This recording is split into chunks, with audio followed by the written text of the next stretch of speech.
Good morning, everyone, and welcome to Monday, and welcome to Monday.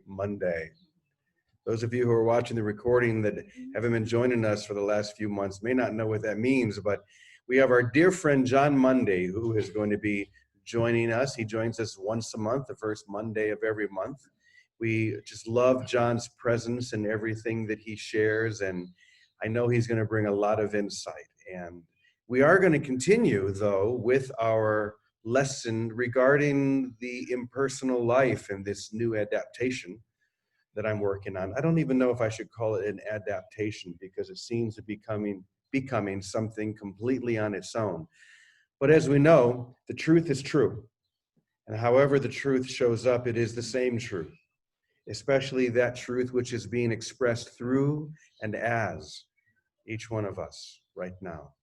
That light which grows brighter and brighter the more we open our eyes and see who and where we have always been. And that's why we come together here and we join those of us who are at Namaste, those of us who are at Namaste, because Namaste is everywhere.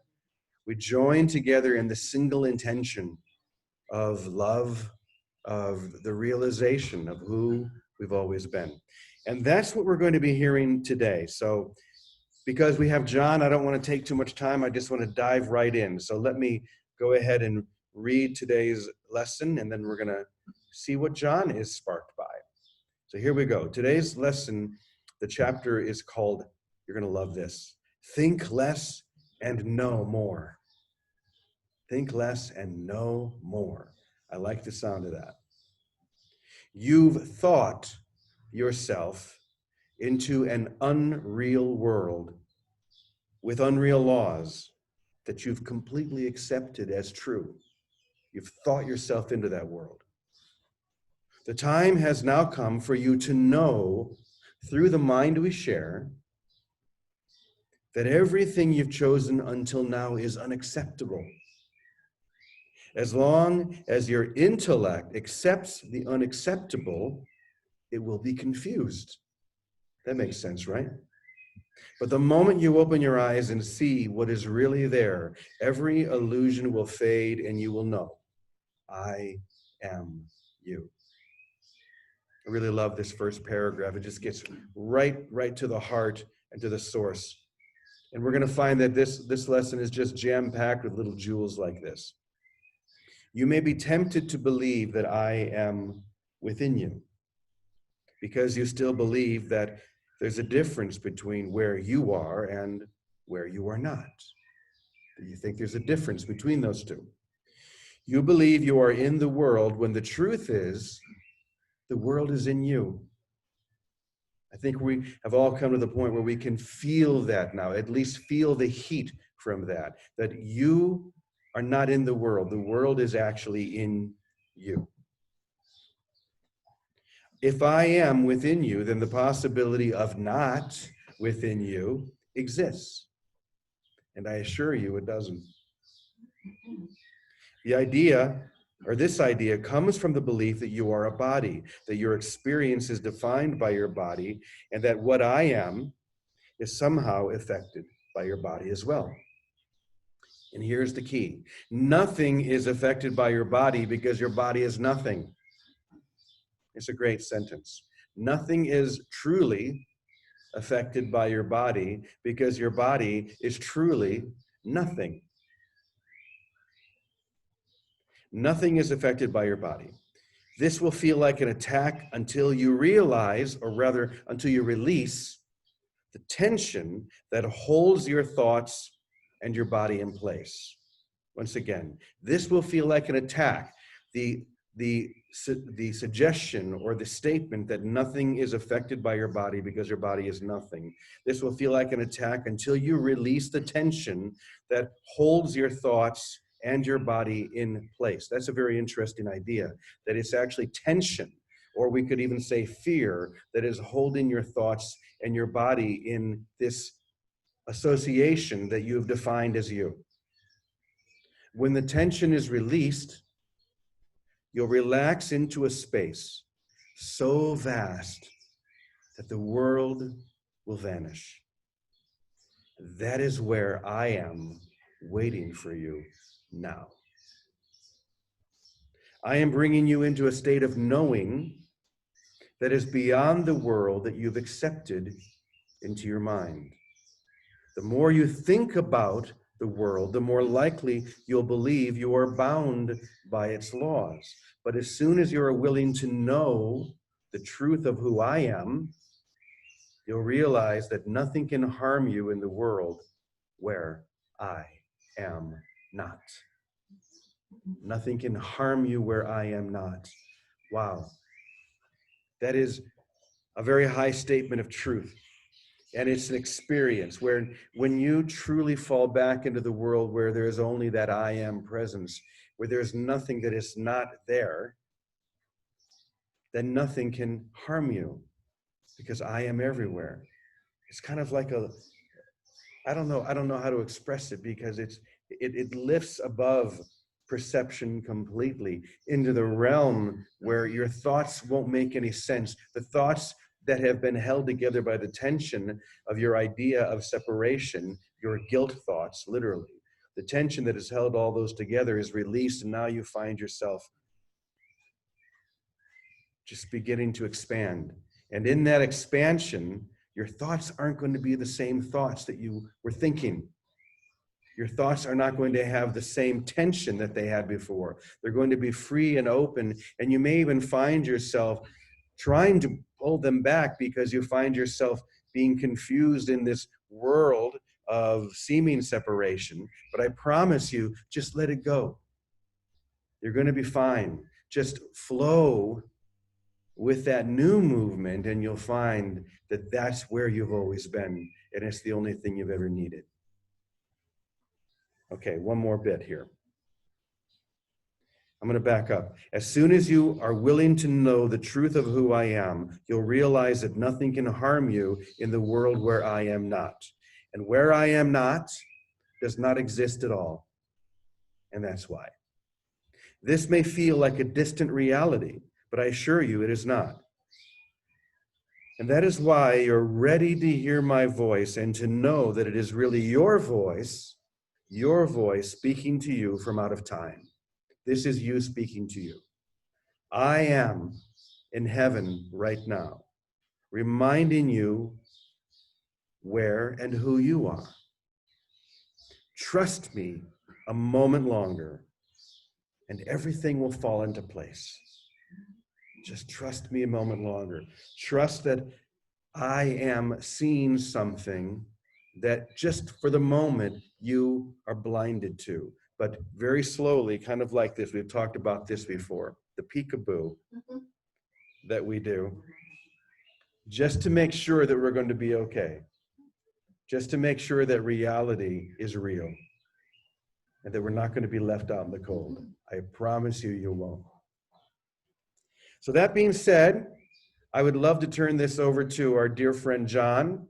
And Jon was telling me right before the call that it's been a long time, just as it was for me before, that he has looked at this in personal life, but he apparently did a lot of research back in the early days. So Jon, I'm just going to let you not only talk about that if you want, but where this has taken you, where this expansion of that message is taking you. Okay. Hi, everyone. Nice being back with you on the Monday with Monday, on the first Monday of the month. That way we can remember when it's going to be. What I think is sort of really, really interesting about the impersonal life is how everything that Jimmy just read and said is completely in agreement with Course in Miracles. And it's a leap, it's a jump for us to go to this dimension, but that's a dimension where we already are, actually. So it's only out of the fog of this world that we can make this leap. There are several things. It's not just Brenner, but I once wrote an article for Miracles magazine. By the way, if you're in it, Miracles magazine is not wholly new. It's in color and graphic design, etc. Go to our website, Miracles magazine, if you'd like a sample copy. Anyhow, I wrote an article on prequels and sequels to A Course in Miracles. And there are a lot of prequels to A Course in Miracles. This book, The Impersonal Life, would be one of them. The Prophet by Gibran would be one of them. All the works of Joel Goldstein would be an example of a prelude. There was a book called God Calling. I don't know whether you know God Calling or not. It was written by two Catholic women in England in the 1930s who would get together in the morning. One of them would channel and the other one would write it down. It's not exactly in keeping because they were Catholic ladies, but I kind of think they had to stick with it, but it was still a communication, which came very clearly through them. It was very helpful. Everything that you're reading there is very comforting, very reassuring, much like reading The Impersonal Life or Gibran, or going back into the 13th century Rumi, 1207 to 1273. I mean, goodness, but you read Rumi, you're reading The Course in Miracles. Because what we're reading in any of these cases, we're reading truth. This is truth coming through. But Brenda seems to be particularly in alignment because the things that Jimmy were just saying were really in some ways dramatic. It's like the Course in Miracles says, and it's really hard for us. There is no world. I mean, lesson 136 in the Course in Miracles says there's no. This is the central thought this course is teaching, and your immediate response may be, "Oh, come on, I mean, I look out the window and the television, and I see people, and I see cars, and well, you don't tell me there's no world." Well, what it means is that the only real world there is is heaven. To say the only real world means that this is a dream.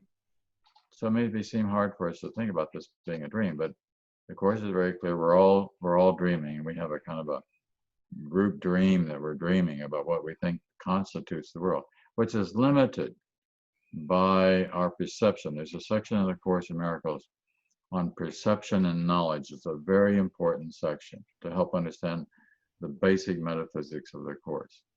And the Course at that point says there's no area, which I just heard you're reading, Jimmy.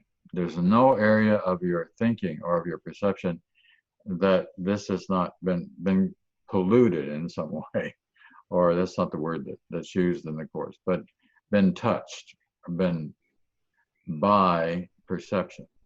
That's why we think the world is real. At the same time, what Brenner is talking about, what Course in Miracles is talking about, it's reintroducing us to where we already are, where we always have been, which again is heaven. You've actually never left home.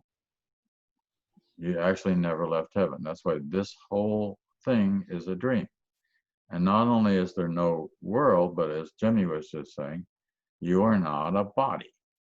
Now that seems pretty strange because, I mean, look at this thing. I mean, it's pretty obvious. We're looking at a bunch of pictures of other bodies here. But the main point is the reason the body isn't real is because the body is destructible.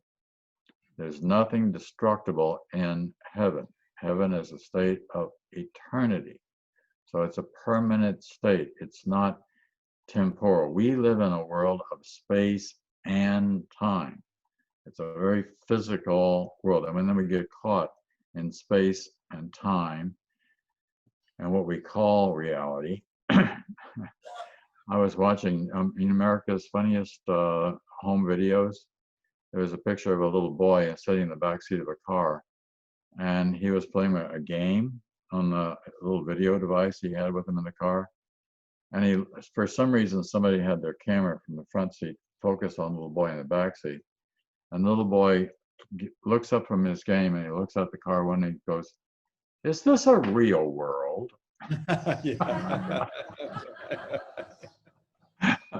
I mean, he was just in his video game world, and now he's looking out the car window and seeing all these things passing by and just like action going on. Actually, but Jon, I know that video. He's just getting released from the dentist, and he's on drugs. It's a great video. I think that's a different one. This is a little boy. He's clearly not coming from the dentist. He's just clearly lost that could happen more than once. It's not unusual that would happen, right? So, and again, what the Course in Miracles says, uh, we are part of God, and it's the part of God that's the part which is eternal and everlasting. Now, what else I heard in what the piece that Jimmy read was this distinction of understanding that, again, the Course is distinguishing between perception and knowledge. These two do not cross. By that I mean knowledge is up here. If you have the Course often talks about levels. I mean, how we get level confusion going on. The level of confusion is confusing things of this world with the world that's beyond this world. And the Course says regarding heaven, there are no stores where you buy an endless list of things you do not want and do not need. You know, there's no cars, there's no streets, there's no. I once read an 18th century minister's sermon in a book, and he was talking about heaven. He was describing what heaven was like. He says, heaven is this place where all these beautiful horses and carriages. You know, well, you know, if you lived in the 18th century, beautiful horses and carriages might be an ideal situation. Now, would we believe that heaven's filled with Maseratis and Fiats and you know, the things that make up this world? You know, none of that. None of that. In fact, to take it even further, heaven is not a place. Course in Miracles is on page 70 in the foundation copy. Heaven is not a place or condition. It is merely an awareness. It is awareness of perfect oneness.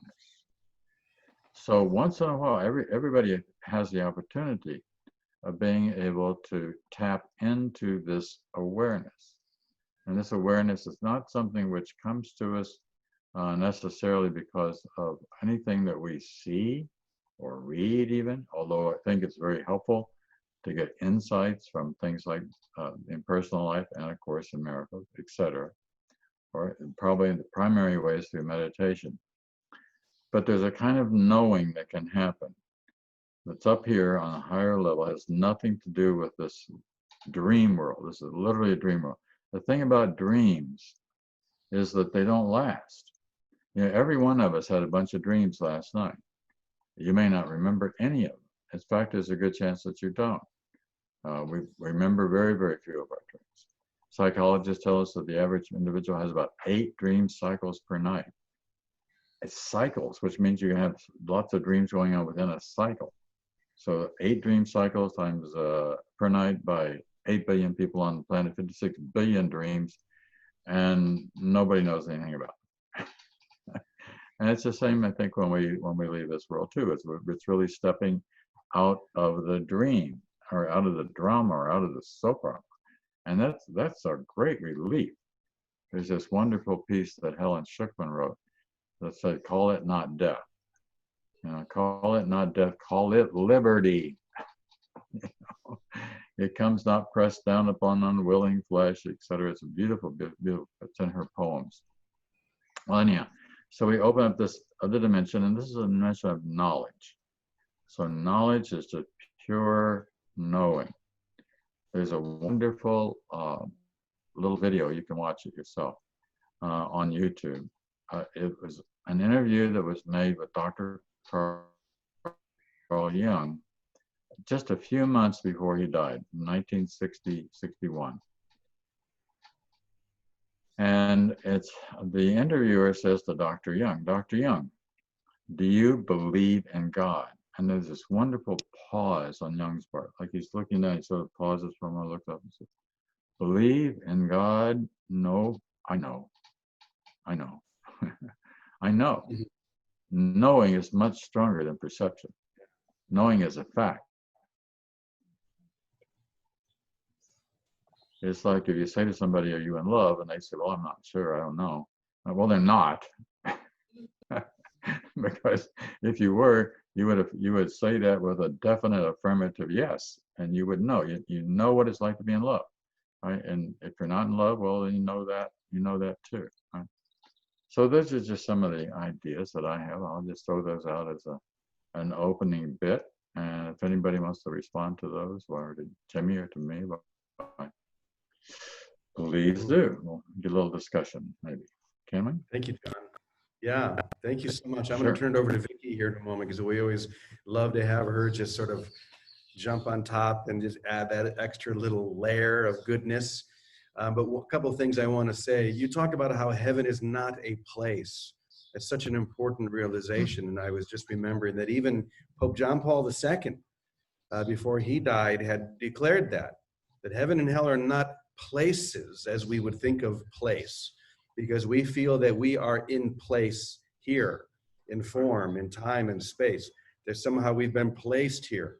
And all we're saying is that, no, you're not really here. And I love, as you were talking about A Course in Miracles and the uncompromising way that it puts this, I love how that is true here in what's being shared, that it's uncompromising. It's not trying to mix illusion with reality. It's saying, just look at what is real. You don't have to try and mix these two. You're not a divine bartender trying to mix together these things and make concoction. And so I love that. And also just the title of today's lesson. What is it? Think more and feel less? No, the other way around. Think less and know more. Thank you. That was a test, by the way. See if you were listening. Think less and know more. The analogy that you use for knowing is perfect, because you're right. Faith is the first step. We're so often told when we're young, just have faith, just believe. No, faith and belief are not enough. Those are weak. Those are of the mind. What we're not looking to believe something, we're looking to know something. That is when whatever it is embodied, and I know it to be true. I can't even explain it with words, and more than likely you'll never be able to explain it with words, because what we're talking about here, this knowing, is beyond all concepts. And when you try and put words around it, they're just never close. But there is a knowingness within each one of us, and I hope that that's what you're all touching now. And that's why I love Vicki, because I know Vicki is always right there. So Vicki, what would you like to share this morning? Why, thank you, Jimmy. And John, so nice to hear you. And all those prequels, especially God Calling, I still read almost every day. I love those. Anyway, the Course talks about we live at the effect of God, not at the effect of ego and fear and the illusions. But all of these things are only ideas still in our mind until we finally get to a place where we have to try it out for ourselves and find out, where does I am live? It doesn't matter that we read all these beautiful things. They prepare us to receive what the Course calls the holy instant. They prepare us and motivate us.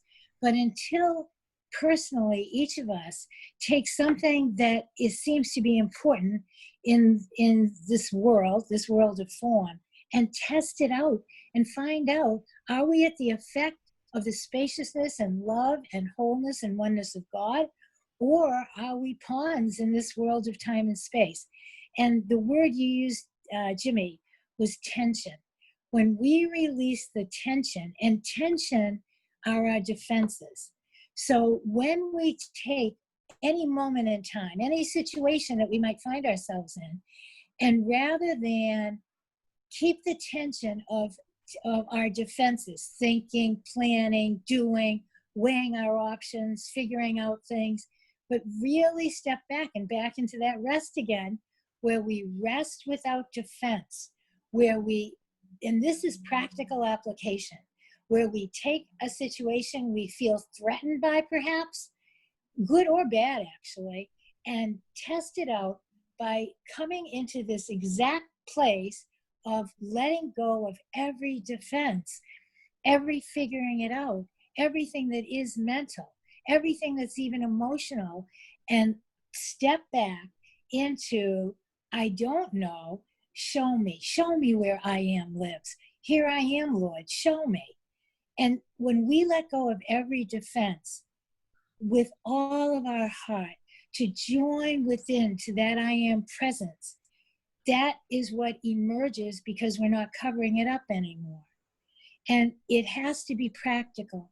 And if it isn't practical, it's nice to read the books and it's motivating and it gives us comfort. But we're not here just for comfort. We're here to live in the kingdom now and to invite our brothers to join us there because we refuse to live anywhere else anymore. So as we live in that state of I am, that awareness that that is my reality and I'm only at the effect of love, not of fear, which has no reality, but I have to apply it.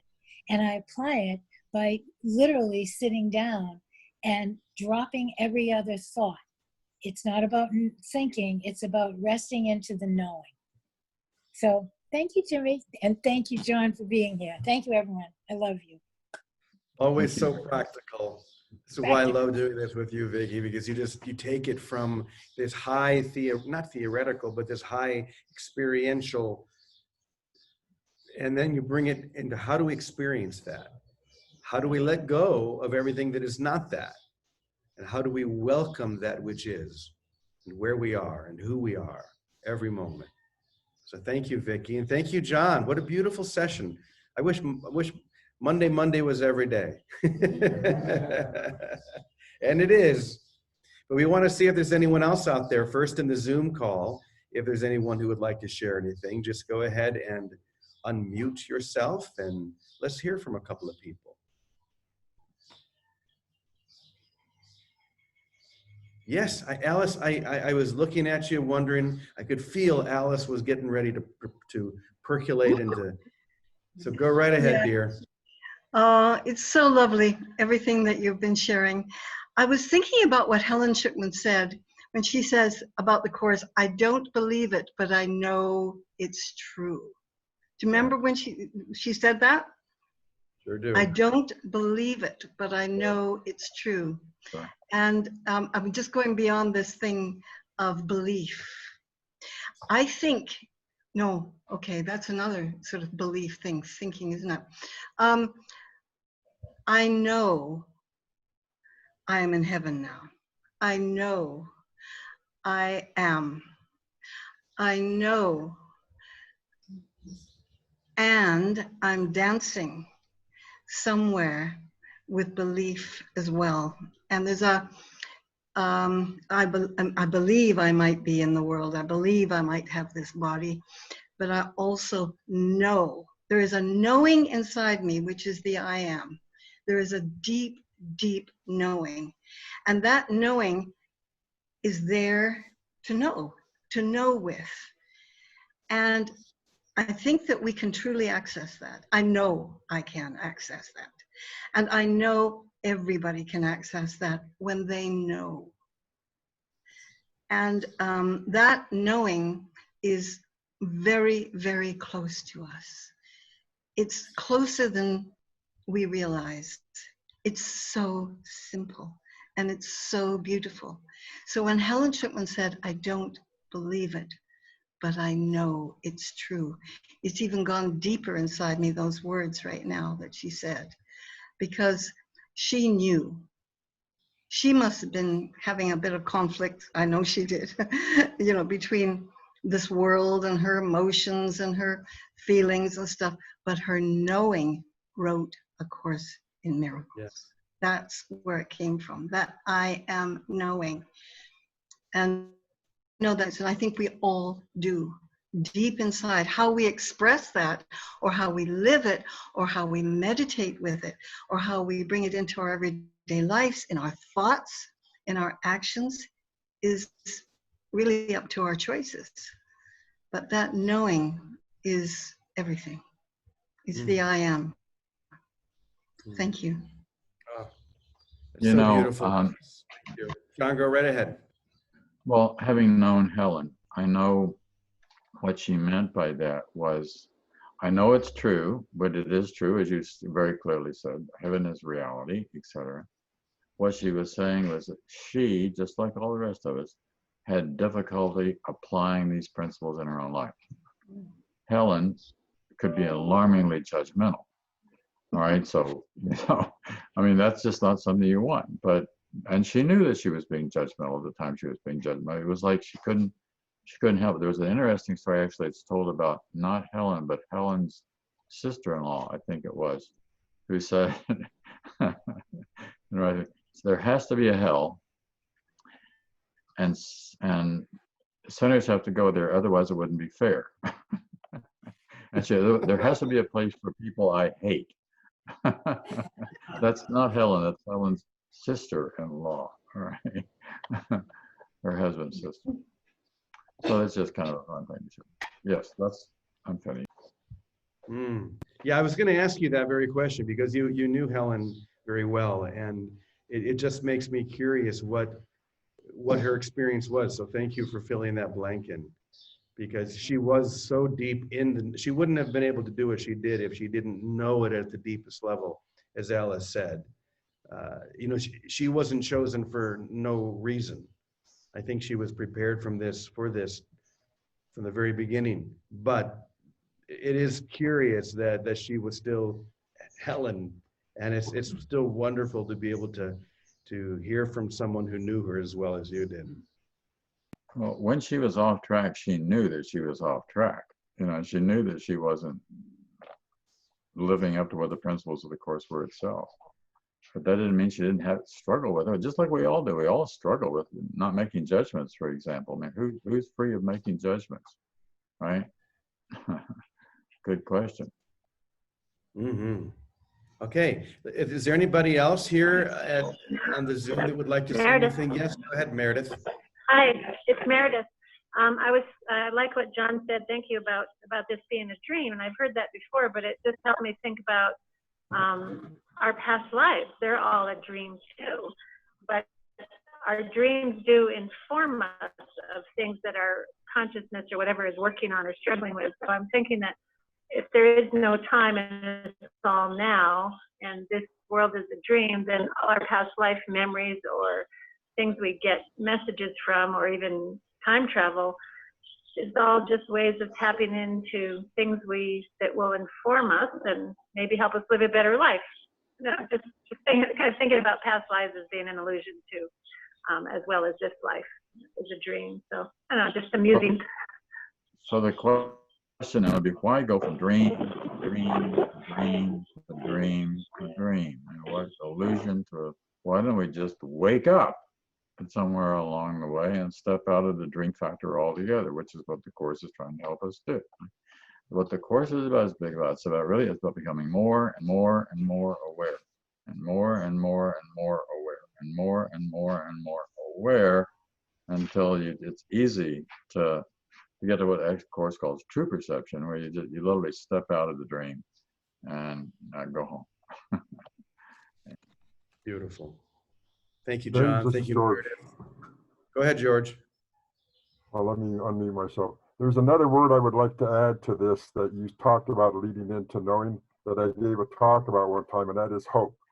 And that seems to be the low level. A lot of people just say, I hope my check comes in the mail today, or I hope this person loves me like I love them.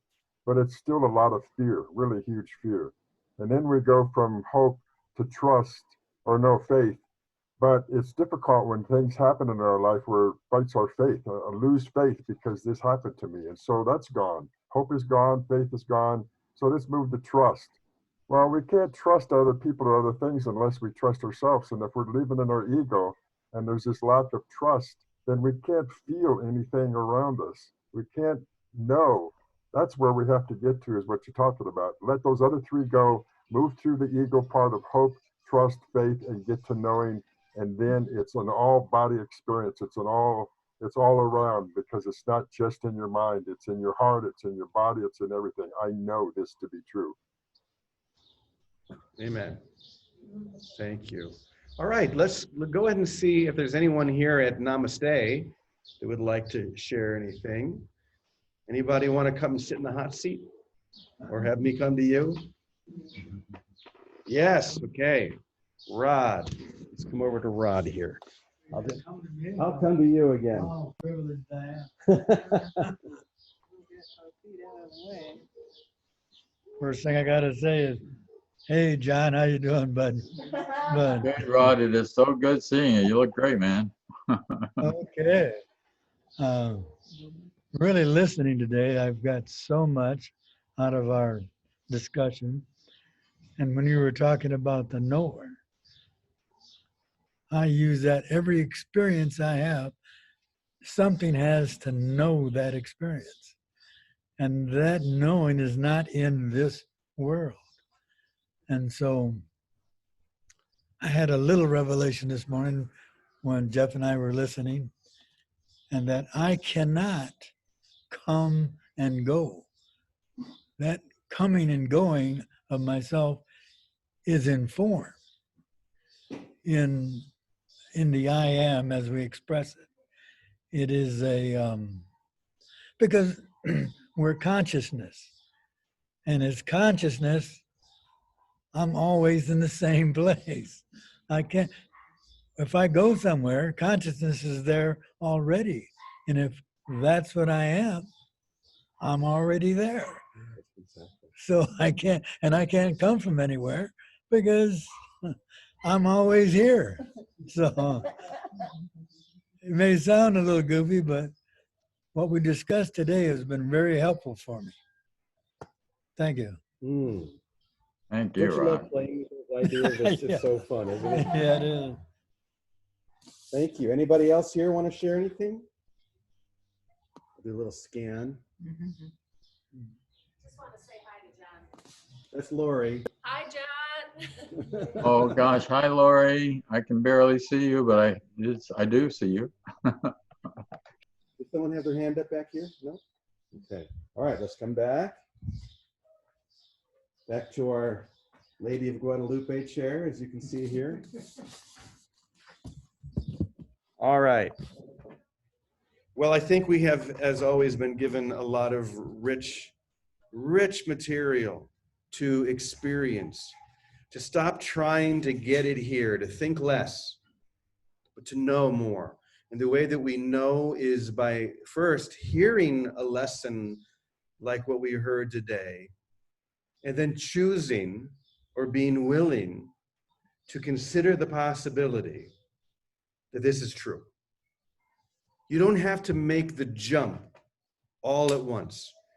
All you need is that little willingness to consider the possibility that this is sparking something inside me. I feel something moving inside me, like an unborn baby that is moving and rejoicing. We talked last week about the story of John the Baptist inside his mother Elizabeth, and how the infant inside Elizabeth leapt for joy when it felt the approach of the Christ.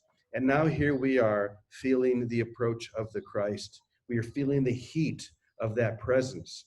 And as we do, something is jumping within us. So follow that. That's the beginning of that experience into knowingness. When you feel something moving inside you saying, yes, yes, this is it.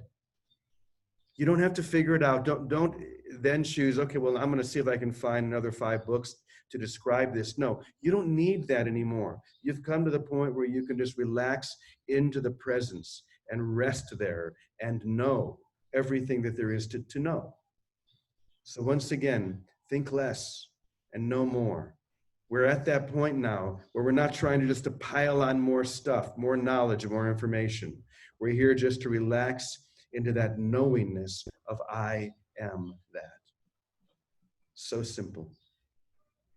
So John, as always. I think another way to talk about that, yeah, is really think less, love more. You know, it's like there's a line in the Course where it says that miracles are natural, that they should not be under conscious control. Consciously selected miracles can be misguided, right? So our function is really is to just love, is just to give. And if that's what we're doing, if that's the perception, if that's what we're throwing out there, of course it's always coming back our way. But you don't have to, you see a need, you just respond to it. You don't think, should I respond to this need or shouldn't I respond to it? Now we got evaluating thinking mind getting in there, right? Now you respond. And you just go ahead and you extend the love. It's such a simple, it's not even decision making is required, because it becomes an automatic, unconscious. You don't even control it. You just do the right thing. So. Beautiful. Vicky, any last words from you, dear? Thank you, Jimmy. I just want to thank John for that, because that's where the action is of confirmation of knowing. And love always gives a direction to be wherever we find ourselves. If we look to the heart, look to love, we'll always know what to do. Really know, not think about it.